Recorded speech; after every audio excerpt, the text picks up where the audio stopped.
Good morning guys! For today's video, magagawa kita ng daing. Naglakubaya naman ng bangus na maliliit.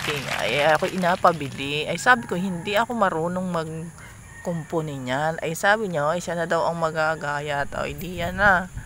Ginayat na niya. Tapos gumawa na ako ng timplahan. Yung aking yan ay mayroong bawang, sibuyas, saka suka. Yan lang ang pagbabad nung aking asawa ko. Totoo talaga hindi naman masyadong kaalaman ng paggawa niyan. Nakikita ko lang sa kanya. Mayroon na ding paminta para mas masarap at saka asin. Pagdaing sa amin sa Marinduque, basta lang yun bisladin mo lang. Binislad ang tawag sa amin dyan, hindi daing. Din sa Lucena, yan tawag dyan ay daing. Nagabislad lang pati doon ay bagay madaming sobrang isdang huli, yung mga maliliit. Yung mga maliliit na tilis ang inabislad doon sa amin. Ang tawag doon sa maliliit na tilis, ayun ay puyog. Pagka puyog ay inabislad na lang sa amin. Ilalagyan lang ng asin at abilad mo na.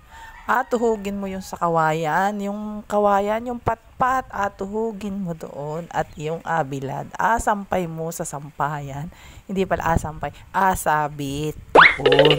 Pag nilagay mo ay doon sa basta-basta lang, akahilahin ng pusa, ay tsaka ng aso, ay durong nakatingala, ay kaya dapat ay mataas ang iyong agalagyan pag ikay magabilad ng gaon.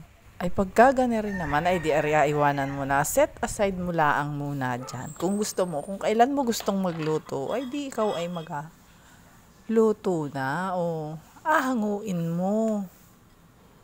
Tapos, pagulungin mo sa harina at nang pag inilagay sa kawali, ay hindi madikit.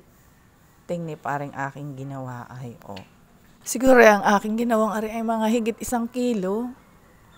Ay ari madami, mga 15 piraso siguro ari at maliliit, hindi naman kaliliitan, sakto laang.